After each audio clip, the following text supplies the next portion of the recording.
මල්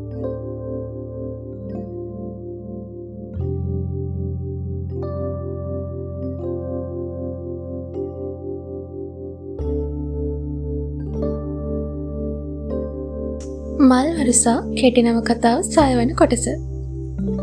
ඒ එක්කම උනේ අමන්දි නොහිතුව දෙයක්. කෙල්ලට එකපාරම කෑ ගැහුනේ පැංචි අමන්දිගේ අතත් අතෑරගෙන වාහන තියෙන පැත්තට දුවගෙන යන්ති. වේගෙන් කා එකක් පැංචි පැත්තට ආවේ ඒ එක්කමයි. දෙවියනේ මගේ දරුවා. අතේ තිබුණු බඩු ටිකක් බිමට දාලා අමන්දි පැංචි පැත්තට යන්න කලින් ආදිත් පැනලා පැංචිව වඩාගෙන කා එකෙන් මෙහාට පැනගත්තා. කොල්ලගේ පපුව ගැහෙනා 100 ගානට. කොල්ල පැංචිගේ හිස සිම්බේ ඔවුන් ළඟට අඬමින් දුවගෙන එන අමන්දි දිහා තරහෙන් බලමින්.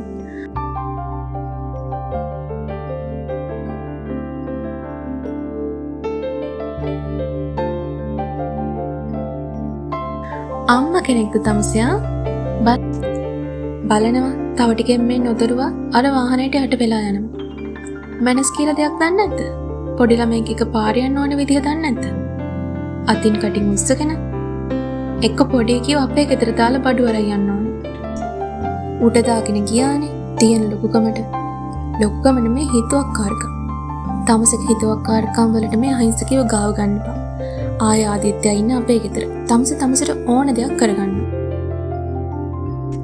ආමන්දිට පැනගෙන ගියපු ආදි ආයම පැංචිවත් වඩාගෙන ගිහින් ඔහුගේ කායකට නැංගේ අමන්දි දිහා බලන්නවත් නැතුව.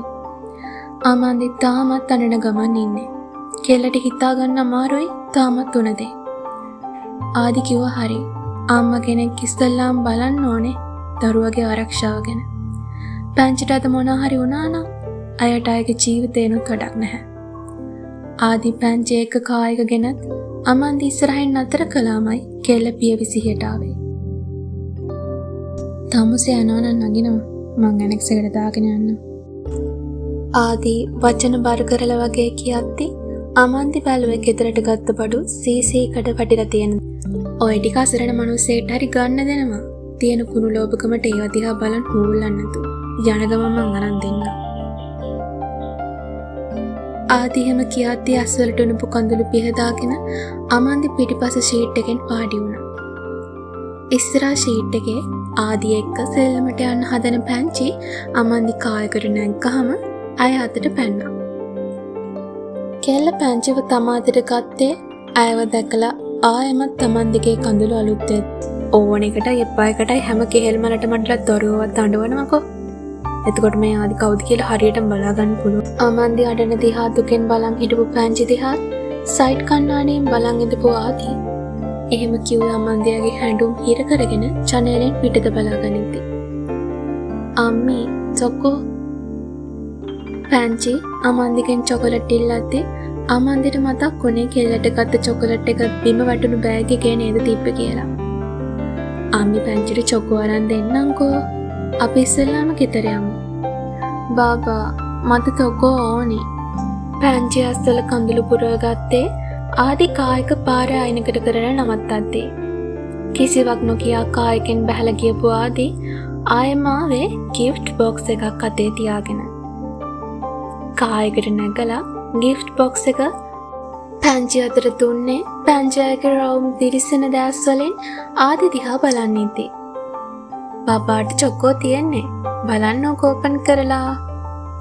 පැංචිගේ කම්මලකටත් තට්ටුවක් දාලා කොල්ලා ආයෙම කායක පාරට දාලා අරගෙන ගියා. මෙච්චර වෙලා අඬන්න මාන බල ඉඳපු පැංචි දැන් හිර වෙලා හිටියේ ලොකු වැඩකට. ආදි ගෙනත් දුන්න ලොකු gift box එක අරගන්න බැලුවයි පැංචි දැන් දඟලන්නේ. බැරිම තැන පැංචි අමන්දිගේ මූණ දිහා බැලුවේ මූණත් නරක් කරගෙන. හැබැයි අමන්දිගේ ඇස් නම් නතර වෙලා තිබුණේ ඩ්‍රයිවිං ෂීට් එකේ උන්න ආදි ළඟ. අම්මි ඇලලා අලින්න බෑ. අමන්දිගේ අතට තට්ටු දාමින් පැංචි gift box එක පෙන්නනවා. පැංචිගේ කෝලම් නම් ඔක්කොම වගේ ආදි ඩ්‍රයිව් කරන ගමන් කණ්ණාඩියෙන් බලන් හිටියේ. පැංචි ආදි ළඟ ඉන්නකොට ආදිට ලොකු පරිපූර්ණ බවක් දැනෙනවා.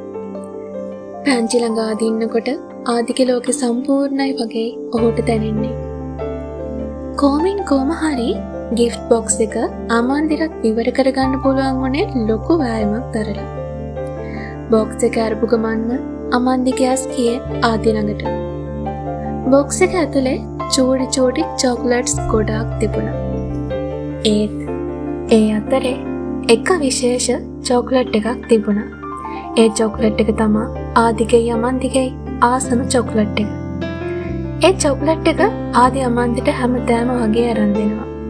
කෙල්ල හුඟක් ආසයි ඒ චොක්ලට් එක ගන්න. පැන්චි බොක්ස් එකේ තිබුණ චොක්ලට් ගොඩ දිහා බලන් හිටියේ hina වෙවි. කෙල්ල අස්සලින් පවා hina වෙනවා. පැන්චි දකින්න ඕනම කෙනෙක්ට ඇයට ආදරේ හිතෙනවා. අම්මි චොකෝ ගොඩයි බලන්නකෝ. ඔව් බබාට චොකෝ ගොඩාක් ලැබුණනේ. හැබැයි එකවර කාලේ ඉවර කරන්නේ නෑ. හරිද? දැනට මෙතනින් එකක් ගන්නකෝ. ඉතුරු අම්මි ළඟ තියාගන්නවා. ආමන්දි කියන දෙයට කෙල්ල එක පායින් එකඟ වුණා. කෙල්ල කිව්ව විදිහටම පැන්චි බොක්ස් එකෙන් එක චොකලට් එකක් අරගෙන පැත්තකට වුණා. කොල්ලත් බලන් හිටියේ පැන්චිගේ මේ වැඩේ දිහා. එක චොකලට් එකක් අරගන්න කියලා අමන්දි කිව්වට කොල්ලා හිතුවේ නැහැ පැන්චි අය කියන දේ අහවි කියලා. මගේ හොඳ කෙල්ල. ඇනෙක්ස් එකට යන්න ඕනේ නැහැ. ගෙදර යමු. තවත් මොහොතකින් අමන්දි හැම කිව්වේ ආදි ඇනෙක්ස් එකට යන පාරට වාහනේ හරවන්න කලින්. වාහනේ හරවන්න සැරසුණු ආදි කිසිවක් නොකියමින් වාහනේ නිවසට යන පාරට දැමුවා. සති කිහිපයකට පසු තාත්ති පැන්චි කෑ ගහගෙන දුවගෙන ආවේ නිවසට ඇතුළු වුණු ආදි ළඟට.